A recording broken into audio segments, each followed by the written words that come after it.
안녕하세요. 저는 40대 초반의 결혼 11년 차 여자입니다. 올해 초등학교 입학한 쌍둥이 딸들을 키우고 있고 현재 시어머니를 모시고 살고 있는 중입니다. 여기서부터 벌써 숨이 턱 막히실 분들을 위해 거두절미하고 저희 넋두리를 말씀드려 보겠습니다. 본디 저희 시어머니는 시아버지와 두 분이서 전주에 있는 본가에 사셨습니다. 아버님 고향이 전주이고 어머님은 시집 오신 이후로 쭉 거기서 저희 남편의 도련님, 아주버님, 형님을 다 낳고 사셨는데 코로나 터지기 1년 전에 시아버님이 심장질환으로 돌아가시자마자 이놈의 망할 형제들이 시어머니를 모시지 않겠다며 장래 후 하나같이 잠수를 타버린 바람에 뜬금없이 셋째 자식이었던 저희 남편이 어머님을 모시고 집에 왔어요. 졸지에 저는 형님도 있고 큰아주버님도 계신데 혼자 등신처럼 홀로 남은 엄마를 경제적인 도움조차 받지 못하고 데려온 남편을 옆에서 얼척이 없다며 지켜볼 수밖에 없었습니다. 당연히 저는 합가가 정말 하기 싫었습니다. 내 부모님도 나이가 드셨음에도 모시고 싶음에도 형편이 안 되어 못 모시고 사는 와중이었는데 남편은 왜 뜬금없이 시어머니를 책임지겠다며 저한테 통보식으로 한번 얘기하곤 시어머니를 모셔왔나 싶어서 우라통이 터지겠더라고요. 내가 배우자가 맞냐는 화가 터져나온 것이었죠. 장남이 무조건 시어머니를 맡아야 한다는 건 구시대적인 발상일 수도 있겠지만 어떻게 자식놈들 중에서 한 사람도 돈 10,000원 한 장을 보태주려 하지 않는 건지 정말 속이 끓는 심정이었습니다. 딱 한 번 형님께서 저희 집에 자리 잡으신 어머님 보겠다며 와서는 음료수 박스 하나 놓고 간 게 이놈의 집구석 형제들에게 받은 전부였어요. 다들 잘난 직업 하나 없고 겨우 하루살이 새끼들처럼 살아가는 건 알고는 있었지만 이렇게까지 천륜을 무시하고 모른 척하는 하자 있는 것들일 줄은 정말로 몰랐습니다. 저는 그로 인해 선택의 여지가 없었어요.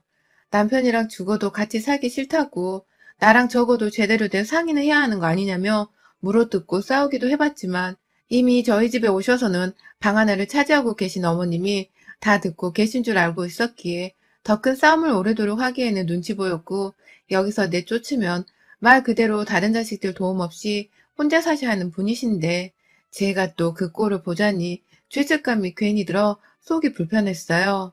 한마디로 제가 거절하지 못할 거란 제 인간성을 미리 파악한 남편이 무작정 데려온 시모였기에 합가는 곧 시간이 흐름에 따라 흐지부지되며 자연스러운 상황이 되어버렸습니다. 합가를 하고 나서는 딸아이들을 포함해 저까지도 불편한 게 한둘이 아니었어요. 코로나 터지기 전까지의 그 1년 동안 어머니께서는 적적해 죽은 맛이다 라면서 주변에서 친구들을 사귀는 것에 엄청 목을 매셨습니다.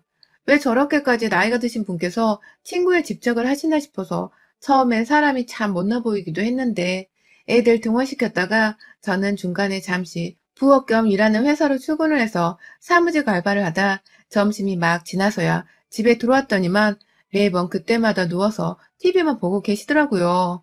말동무가 필요하신 건가 싶었던 마음에 저도 어느 순간부터는 합가해서 불편해 죽겠다는 원망보다는 이왕 이렇게 된 거 시어머니와 잘이라도 지내야 아이들도 마음 편히 집에서 살 수 있지 않겠냐며 시어머니를 곧잘 챙겨드리려고 노력했어요.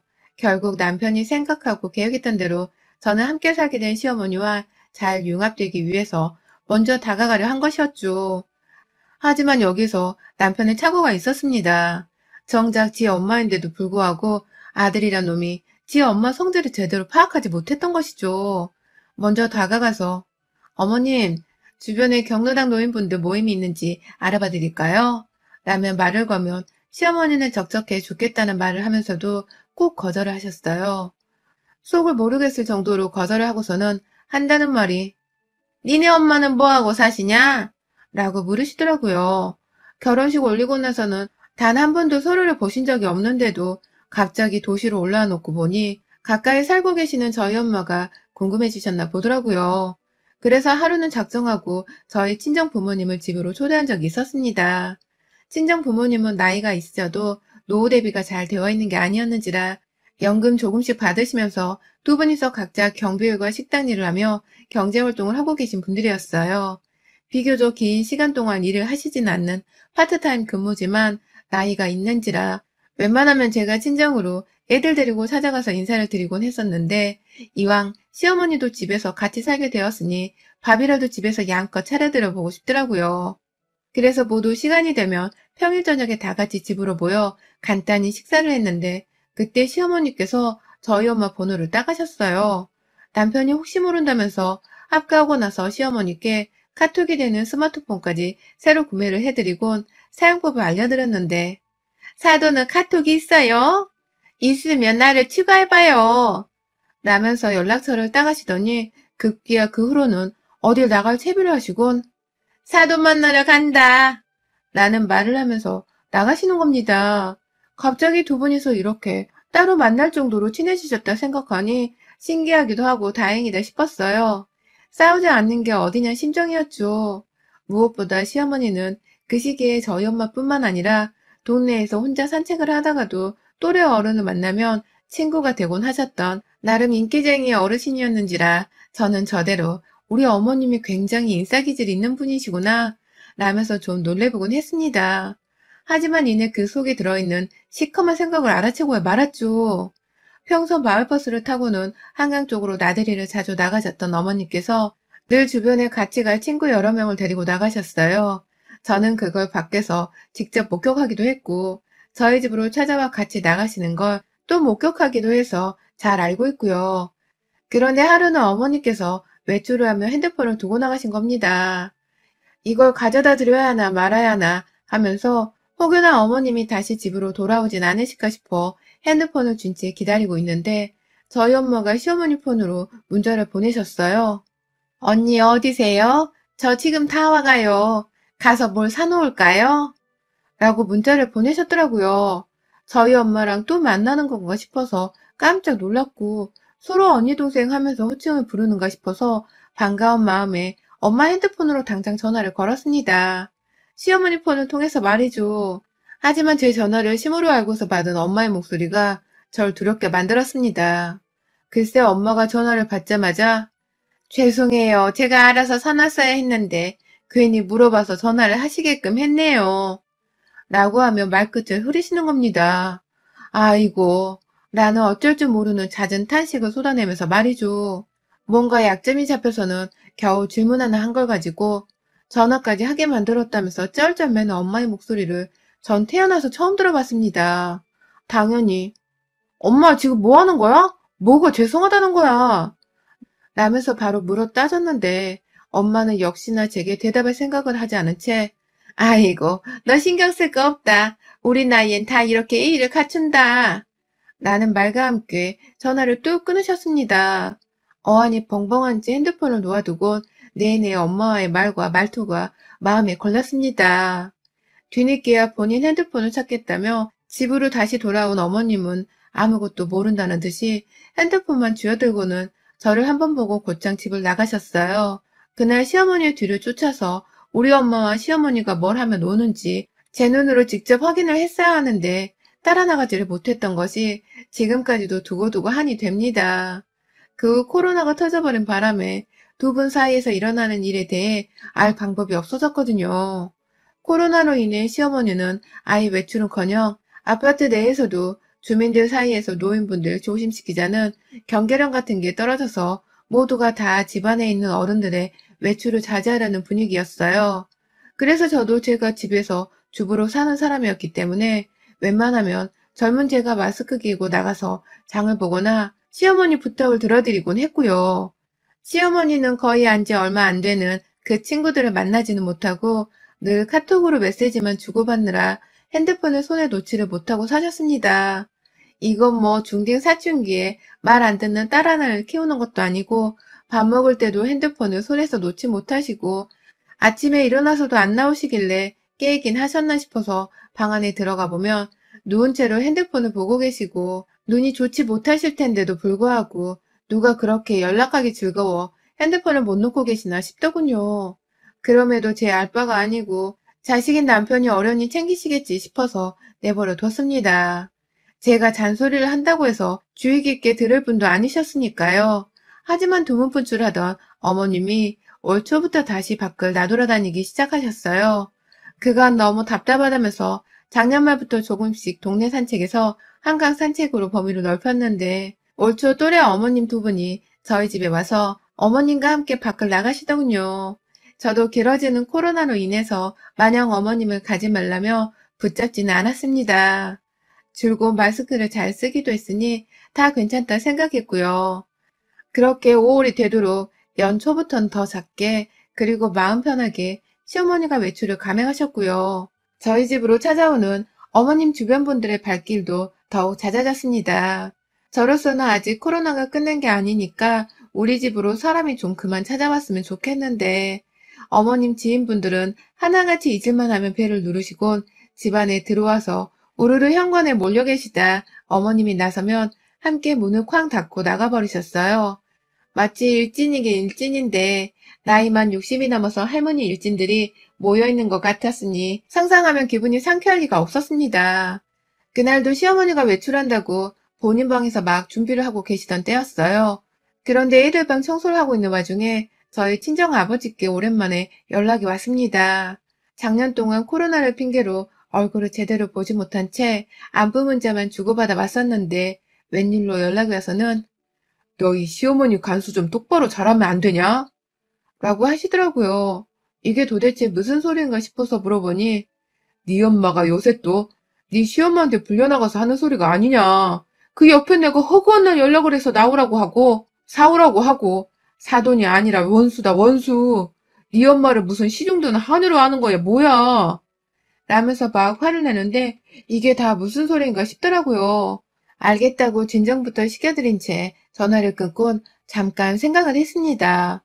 시중 든다는 아버지 말에 문득 작년과 재작년에 있었던 일이 떠올랐거든요. 저희 엄마가 언니라 시모를 부르면서 뭘 사가야 하냐고 그리고 전화하게 해서 죄송하다고 하셨던 그 수화기 너머로 말을 하셨던 것이 말입니다. 혹 우리 엄마가 그때 시모한테 단순히 예의를 갖춘 것이 아니라 친정 아버지 말처럼 시중이라도 들고 있었던 게 아닌가 싶어 갑자기 뒷골이 확 땡겼어요. 시어머니 방에 가보니 어머님은 이미 외출 준비를 마치셨고 꼼꼼하게 마스크도 쓴 채로 나 나갔다 온다 라며 나가시는데 제가 어디를 가시냐고 누구를 만나시냐고 물어보니 내가 친구들 말고 만나는 사람이 또 어딨냐 그냥 놀러 한번 갔다 오는 거지 라면서 나가시는 겁니다. 불이 났게 그와 동시에 저희 친정엄마한테 연락을 했어요. 그러자 엄마는 한참 벨이 울리다 전화를 받으셨는데 어딜 가시는 중인지 주변에서 버스 안내방송 소리가 들리더라고요. 설마 싶어서 엄마 지금 한강 가는 길이야?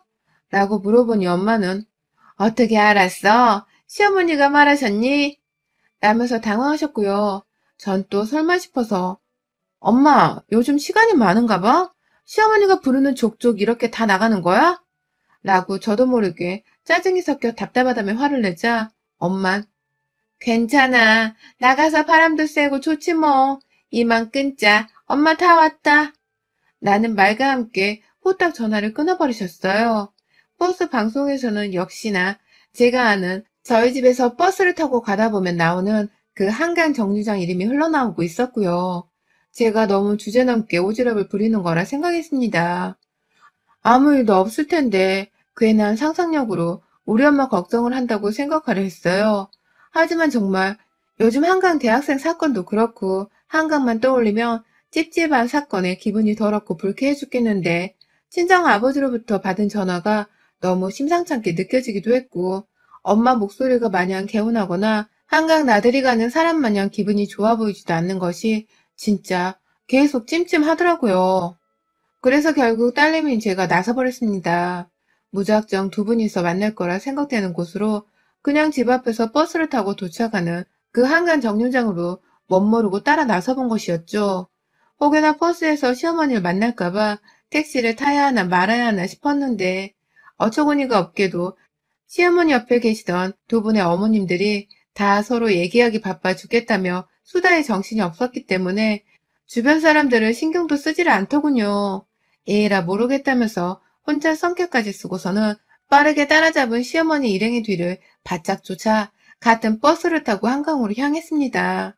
엄마는 아까 전화로 이미 목적지에 도착을 하셨다고 했는데 시어머니 일행은 무슨 일에서인지 아직도 도착을 하려면 20분은 적어도 더 남아 있었고요.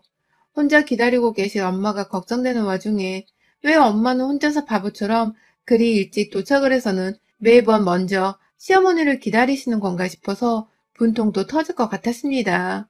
문제는 버스에서 내리는 시어머니 일행이 저희 엄마를 맞이하는 태도였습니다. 순간 자맹이고 뭐고 쓰고 있던 선캡을 화가 난다며 던져버릴 뻔했어요.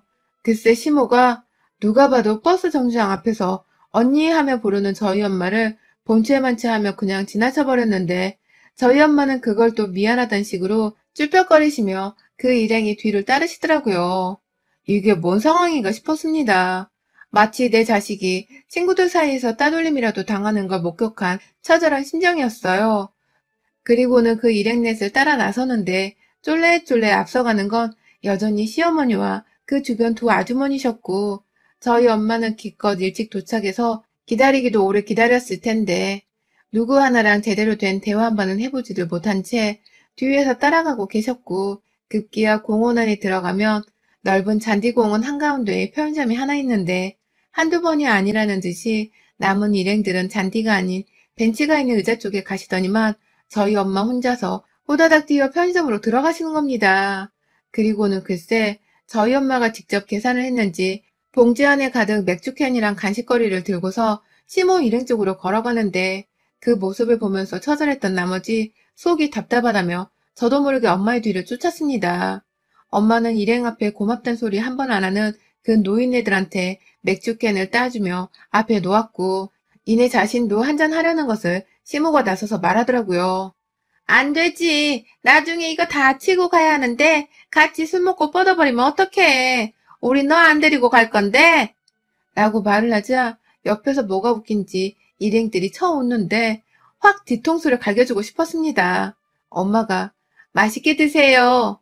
라면서 별다른 대꾸도 못한 채 시모만에 그냥 수긍을 하곤 멀찌감치 혼자 앉으려 하는데 제가 그 모습에 아니 우리 엄마가 지들 쫄따구라는 거야 뭐야? 이 할망구들이 정신머리가 나갔나? 돈 계산은 하고 얻어 처먹는 거예요? 지금 우리 엄마 앞에 두고서 뭐하는 짓거리들이에요? 라며 다가가 대뜸 처먹고 있던 맥주캔을 뺏어다 시모의 얼굴에 부어버렸습니다. 들고 있던 빈캔을 옆에 있던 일행 아줌마한테 던져버리자 그게 어깨를 맞고 땅바닥에 튕겨져 나가 요란스런 깡통 소리를 내는데 그 시각에 있던 젊은이들이 저희를 바라보는 게 다 느껴질 정도였죠. 시어머니는 저를 보고 당황해서 맥주를 얻어맞았음에도 불구하고 그걸 닦아내며 네가 여기 웬일이냐? 라며 어찌 찾아온지만 묻다가 급기야 저희 엄마한테 버릇처럼 무례할 정도로 우리 여기 있다고 네가 꼰지른 거야? 라며 저희 엄마를 향해 화를 내는데 제가 그만 꼭지가 돌아서는 시모의 멱살을 잡고 끌고 내려갔습니다. 한강으로 말입니다. 물가로 들어가는 길이 그 방면에서는 없었는데도 시모는 물에 빠뜨려 정신을 차리게 해주겠다며 네 사돈인 걸 알면서도 예의를 밥 말아먹고 말을 그따위로 하냐면서 멱살을 놓치지 않은 채 엄마의 만류에도 불구하고 시모를 끌고 걸어갔어요. 자전거 도로가 바로 앞에 있어서 옆에 자전거 탄 사람들이 무섭도록 달려오고 있었는데 그걸 무시하고 길가로 나갔다가 사고도 날 뻔했어요. 눈에 뵈는 게 없어서 차라리 사고라도 나서 시모를 병신으로 만들어버리고 싶은 심정이었습니다. 기겁을 하고서는 시모가 제게 살려달라고 애원부터 하기 시작했고 뭘 잘못했길래 나한테 살려달래요.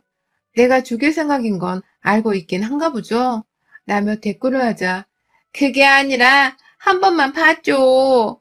라면서 결국 자기 잘못이 뭔지는 말하지 않고 봐달라는 아픔만 떨더라고요.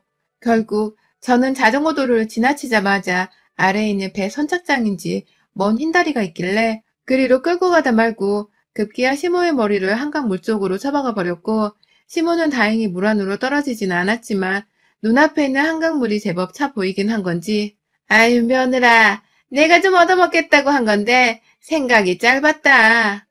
라면서 진절머리를 치며 경기를 일으키더라고요.